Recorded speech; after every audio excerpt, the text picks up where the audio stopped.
Si les possibilités d'avenir d'un pays se jugeaient uniquement à l'ampleur de son équipement matériel, l'économiste pourrait penser à la vision du port d'Alger que le potentiel économique de l'Algérie lui permet déjà d'aspirer à une large prospérité en même temps qu'à une place de choix dans l'économie générale de l'Union française. Avec le port d'Alger, comme avec ceux d'Oran, de Bougie, de Philippeville, de Beaune, la France a voulu que l'Afrique du Nord possédât sur la Méditerranée des bases commerciales puissantes, adaptées aux exigences du trafic moderne, ouvertes à toutes les possibilités des échanges internationaux et capables de faire respirer, au rythme d'une vie marquée par de si considérables progrès industriels et mécaniques, un pays riche qui, depuis son union avec la France, prend conscience de ses possibilités économiques. C'est dans le sens de ce vaste plan d'équipement national qu'au cours de ces 20 dernières années, de grandes améliorations ont été apportées aux bases maritimes algériennes. C'est dans le sens de ce plan que depuis la libération, de nouveaux travaux et l'apport de matériel moderne ont fait des ports d'Alger et d'Oran des bases comparables aux mieux équipés et aux plus actifs des ports français.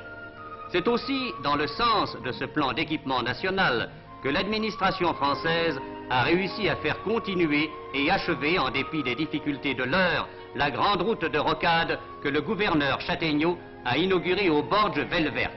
Cette voie va permettre de doubler le trafic Casablanca-Tunis et va devenir la seconde artère transversale de l'Afrique du Nord.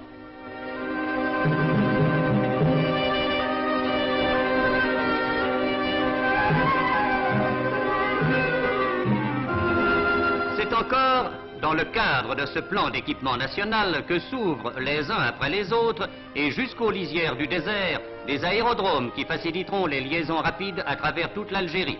Ainsi, par la combinaison étudiée des ports, des routes et des aérodromes, l'Algérie compose la structure moderne qui lui permet dès aujourd'hui d'aspirer à jouer, aux côtés de la métropole, un rôle de premier plan dans l'économie française dont elle est inséparable.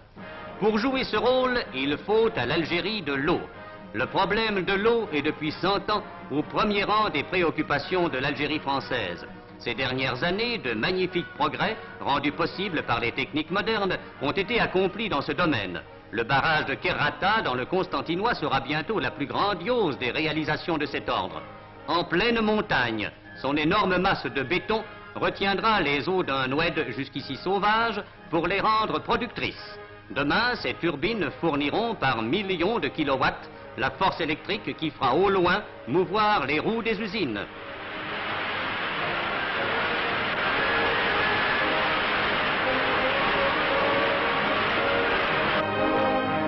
Ailleurs encore, les eaux du Khamiz, maîtrisées, vont elles aussi servir à créer de la force. Une immense centrale électrique, pourvue des perfectionnements les plus actuels, va permettre de tirer de l'énorme réservoir récemment constitué à la fois la prospérité des cultures avoisinantes et la puissance des fabriques lointaines.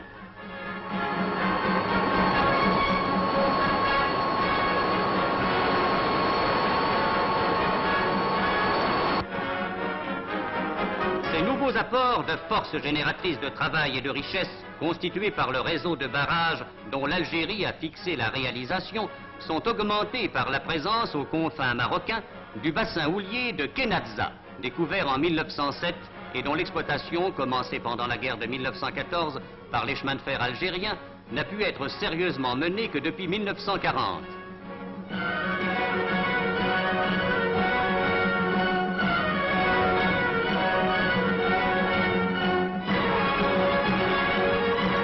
Ici, pas de puits. L'exploitation se fait par plan incliné et taille chassante. Les galeries s'enfoncent seulement de quelques mètres, mais atteignent parfois 600 mètres de long. Les ouvriers, tous musulmans, bénéficient des mêmes conditions de travail que les mineurs européens. Et grâce à une parfaite coordination, l'exploitation, en dépit des difficultés causées par la faible épaisseur des couches, est montée de 20 000 tonnes en 1939 à 200 000 tonnes en 1945. On envisage par ailleurs que la production pourra atteindre annuellement 300 000 tonnes.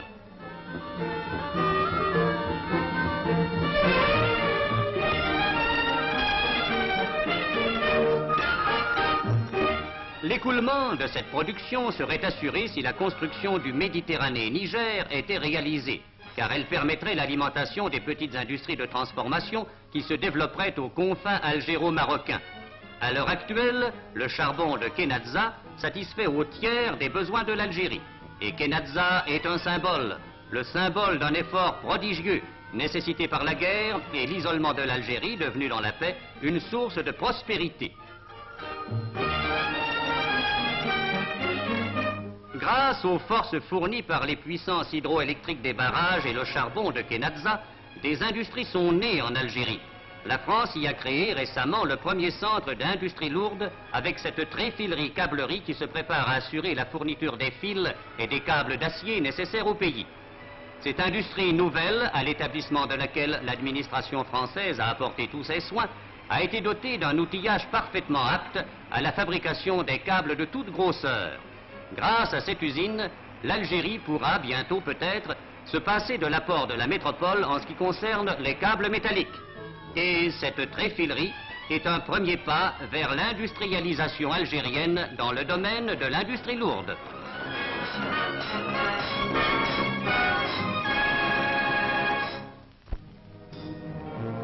Toutefois, il ne faut pas compter que l'Algérie puisse entretenir une industrie lourde d'importance. Le manque de minerais l'en empêche. Son domaine est plutôt dans les industries du textile. Dans ce pays où le mouton vit par immenses troupeaux, la laine est une matière première d'importance essentielle. C'est pour traiter ces quantités considérables de laine que la France a créé en Algérie la première fabrique destinée à utiliser sur place la matière première qui, naguère encore, s'en allait alimenter les filatures et les tissages du nord de la France.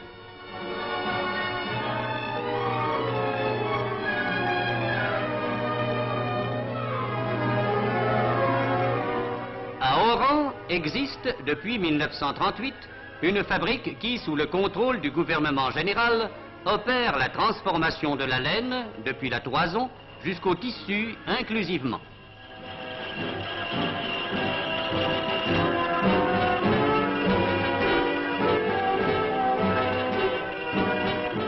Cette laine algérienne, cardée et filée en Algérie, tissée en Algérie, est capable à l'heure actuelle d'assurer, en plus des laines à tapis et à tricoter, la fourniture mensuelle de 10 000 mètres de tissu. Ces tissus, de qualité égale à ceux qui sont fabriqués dans la métropole et à l'étranger, sont répartis dans les 3 départements d'Algérie sous le contrôle de l'Office algérien des textiles. Là aussi, dans ce domaine du textile, la fabrique d'Oran n'est qu'un départ. Sa réussite complète permet d'ores et déjà d'augurer le jour où toutes les laines d'Algérie pourront être traitées dans des centres comparables à celui d'Oran. La France, dont l'initiative a créé les tissages d'Oran, se prépare à accentuer son premier effort pour doter l'Algérie d'une industrie textile florissante.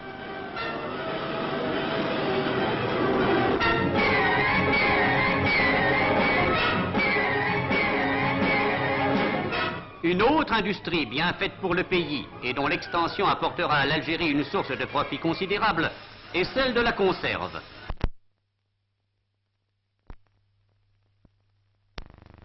Un exemple type de l'intérêt apporté par la naissance de cette industrie neuve nous est fourni par Chifalo. Ce village de pêcheurs possède aujourd'hui une usine de ce genre qui traite les sardines, très nombreuses dans les eaux de Chifalo.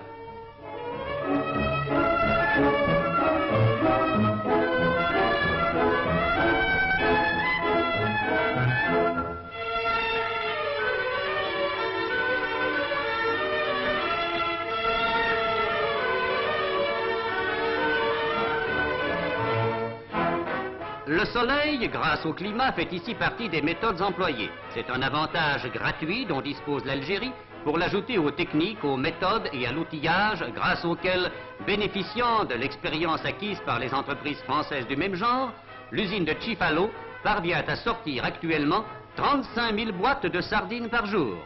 Avec la sardinerie de Chifalo, l'Algérie possède l'embryon d'une industrie qui pourra, le jour venu, lui fournir un apport économique considérable.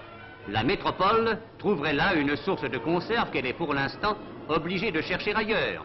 L'Algérie y possède les bases d'une exportation continue et d'un revenu solide. Il faut donc que Chifalo ne demeure pas un exemple isolé. Aujourd'hui, création heureuse où la main-d'œuvre musulmane et européenne sont unies dans le même effort et dans le même avantage, Chifalo doit être demain le point de départ d'une industrie côtière qui pourra compter dans l'économie algérienne comme un chapitre particulier. Mais cet essor économique qui chaque jour s'adjoint de nouveaux domaines ne peut nous faire oublier les richesses primitives du sol algérien, celles que vinrent y chercher autrefois les Romains et qui développa la France. Ces richesses primitives ont pris aujourd'hui un développement que nulle époque dans ce pays n'avait connu. Alors que la culture, selon les méthodes ancestrales, n'assurait qu'une production de 3 quintaux à l'hectare, les méthodes modernes importées par la France donnent maintenant jusqu'à 16 quintaux à l'hectare.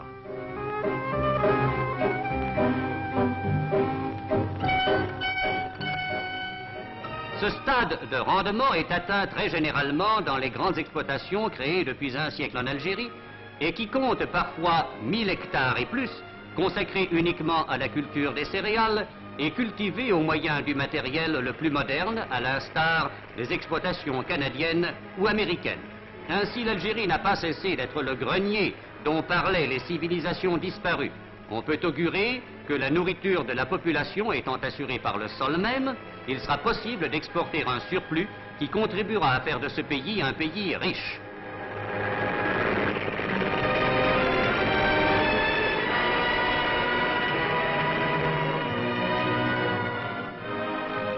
L'autre richesse primitive du sol algérien, c'est la vigne. On sait que la vigne, cultivée depuis la plus haute antiquité, a connu une nouvelle prospérité due à l'action française depuis 100 ans. L'importance de cette culture sur tout le territoire, mais principalement dans la région d'Oran, est devenue telle qu'elle a fait de l'Algérie un des pays grands producteurs de vin au même titre que la France, l'Italie, l'Espagne et la Grèce. Dans ces vignobles qui couvrent parfois plusieurs centaines d'hectares, les vendanges apportent chaque année les signes d'une indiscutable prospérité.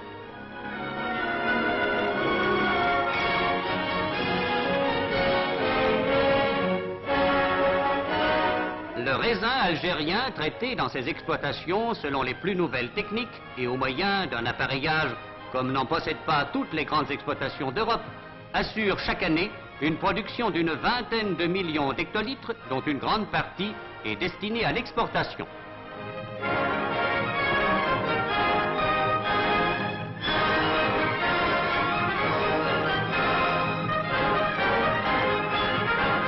Cette importance de la vigne, devenue l'une des richesses locales, assure à l'Algérie une place certaine et prépondérante dans les échanges commerciaux avec l'Europe. La vigne est comme le fleuron de la couronne vivante de l'Algérie, où se rencontrent les symboles du blé, de l'eau, du charbon et des forces diverses qui matérialisent le travail et font la richesse d'un peuple et d'un pays.